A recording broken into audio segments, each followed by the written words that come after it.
Hello दोस्तों इस video में हम आपके लिए कुछ क्वेश्चंस लाए हैं जो आज के JKPSI के एग्ज़ाम में पूछे गए थे। आज दूसरा दिन था JKPSI के एग्ज़ाम का, तो देखते हैं कुछ क्वेश्चंस जो आज के एग्ज़ाम में पूछे गए थे। तो दोस्तों यहाँ पर ये ज़रूर कहना चाहूँगा कि अगर आप इन क्वेश्चंस की PDF को पाना चाहते हैं तो PDF जो है हमारी टेलीग्राम चैनल पर अवेलेबल कर दी जाएगी। टेलीग्राम चैनल की लिंक आपको नीचे डिस्क्रिप्शन में मिल जाएगी या सर्च कर सकते हैं SSC टॉपर्स JK। तो दोस्तों और एक बात कि अगर आपने कल की वीडियो नहीं देखी, यानी कल वाले क्वेश्चन जो JKPSI के एग्ज़ाम में पूछे गए थे, तो उनकी भी लिंक आपको नीचे डिस्क्रिप्शन में मिल जाएगी। वहां से आप उन क्वेश्चंस को देख सकते हैं जो कल के एग्ज़ाम में पूछे गए थे। तो स्टार्ट करते हैं आज के पहले क्वेश्चन से। तो पहला क्वेश्चन जो है आज के एग्ज़ाम में पूछा गया था बैटल ऑफ टेरेन से।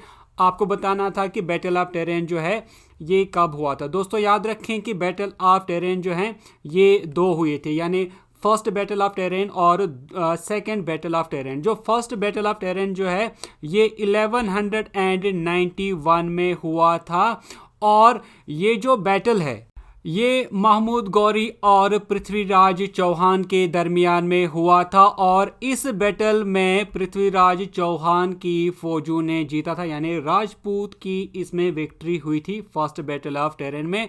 और दूसरा जो बैटल ऑफ टेरेन है यानी सेकंड बैटल ऑफ टेरेन, ये 1192 में हुआ था पृथ्वीराज चौहान और महमूद गौरी के फौजों के दरमियान, और ये तरोई के करनाल में हुआ था। और सेकंड बैटल ऑफ टेरेन में जो गौरिड फोर्सेस हैं यानी महमूद गौरी की इसमें विक्ट्री हुई थी। नेक्स्ट क्वेश्चन पूछा गया था what is the full form of HTTP। तो आपको बताना था कि HTTP की फुल फॉर्म क्या है। कंप्यूटर से ये क्वेश्चन लिया गया था, तो इसकी जो फुल फॉर्म है वो है हाइपर टेक्स्ट ट्रांसफ़र प्रोटोकॉल। कल ही मैंने आपको बहुत सारी शॉर्ट फॉर्म्स और उनके फुल फॉर्म जो हैं वो प्रोवाइड की थी। कुछ और फुल फॉर्म्स जानेंगे हम। HTTPS की फुल फॉर्म होती है hyper text transfer protocol secure. GPU की फुल फॉर्म होती है ग्राफिक्स प्रोसेसिंग यूनिट। GDI की फुल फॉर्म होती है ग्राफिक्स डिवाइस इंटरफेस। बाकी आप फुल फॉर्म जानना चाहते हैं तो कल वाली आप वीडियो ज़रूर देखें और वो पूरी लिस्ट भी आप चेक करें।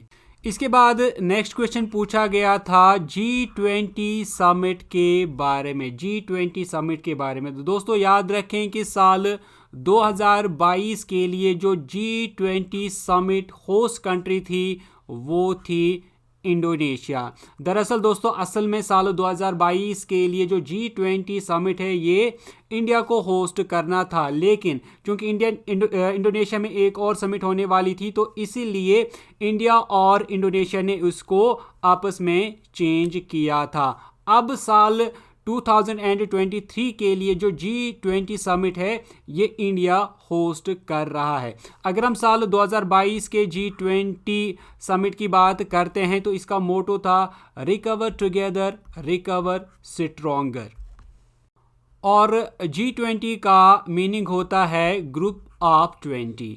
नेक्स्ट क्वेश्चन पूछा गया था COP27 हेल्ड। आपको बताना था COP27 कॉन्फ्रेंस कहाँ पर हुई थी। तो इसका आंसर था कि COP27 जो कॉन्फ्रेंस है ये इजिप्ट में हेल्ड की गई थी। साल 2022 की मैं बात कर रहा हूँ। और अगर हम साल 2021 की बात करें तो COP26 वो 2021 में हुई थी ग्लासगो में, और कॉप की फुल फॉर्म होती है कॉन्फ्रेंस ऑफ पार्टीज। दोस्तों ये United Nations climate change conference होती है। और नेक्स्ट यानी साल 2023 के लिए जो कॉप की नेक्स्ट कॉन्फ्रेंस है वो दुबई हेल्ड कर रहा है। नेक्स्ट क्वेश्चन आया था who is supreme commander of Indian forces या इंडियन आर्मड फोर्सेस। तो आपको बताना था कि इंडियन आर्मड फोर्सेस का सुप्रीम कमांडर कौन होता है। तो दोस्तों याद रखें कि इंडिया में इंडियन आर्मड फोर्सेस का सुप्रीम कमांडर होता है प्रेसिडेंट।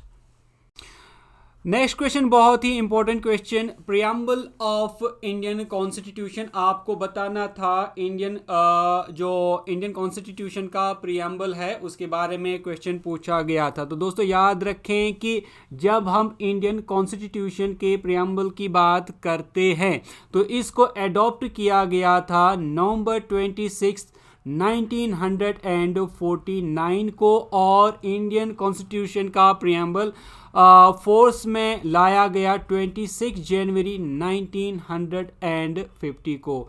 प्रियम्बल का मतलब होता है, वर्ड मीनिंग होता है इंट्रोडक्टरी स्टेटमेंट, यानी ये जो इंडियन कॉन्स्टिट्यूशन है ये किस बारे में है और इसमें क्या कुछ होगा, तो एक इंट्रोडक्शन दिया जाता है जिसको प्रियम्बल कहा जाता है। दोस्तों जो इंडियन कॉन्स्टिट्यूशन का प्रियम्बल है ये इसके पीछे जो आइडिया है वो जवाहरलाल का ऑब्जेक्टिव रेजोल्यूशन है। नेक्स्ट क्वेश्चन जो आज के पेपर में पूछा गया था, फादर ऑफ इंडियन कॉन्स्टिट्यूशन। आपको बताना था कि इंडियन कॉन्स्टिट्यूशन का फादर किसे कहा जाता है। तो बहुत ही आसान था, इनफैक्ट सारे बहुत ही आसान थे। तो जो इंडियन कॉन्स्टिट्यूशन का फादर है वो है डॉक्टर भीमराव रामजी अंबेडकर, यानी BR अंबेडकर। और कॉन्स्टिट्यूशन के 3 ब्रांचेस होते हैं जिनमें एक है एग्जीक्यूटिव, दूसरा है लेजिस्लेचर और तीसरा है जुडिशरी। नेक्स्ट क्वेश्चन आया था स्पीकर के बारे में। तो आपको बताना था कि लोकसभा का स्पीकर कौन है। तो दोस्तों बहुत ही आसान सा क्वेश्चन था। तो लोकसभा के जो स्पीकर प्रेजेंट में है ये है ओम बिरला। दोस्तों लोकसभा के बारे में कुछ और इम्पोर्टेंट बातें आप याद रखें कि लोकसभा की जो मैक्सिमम मेंबरशिप है वो है 552, और प्रेजेंट में इसमें जो मेंबर्स हैं वो हैं 543। इसमें यानी इन 543 में 131 सीट्स को रिजर्व रखा गया है, जिनमें शेड्यूल्ड कास्ट के लिए 84 और शेड्यूल्ड ट्राइब के लिए 47।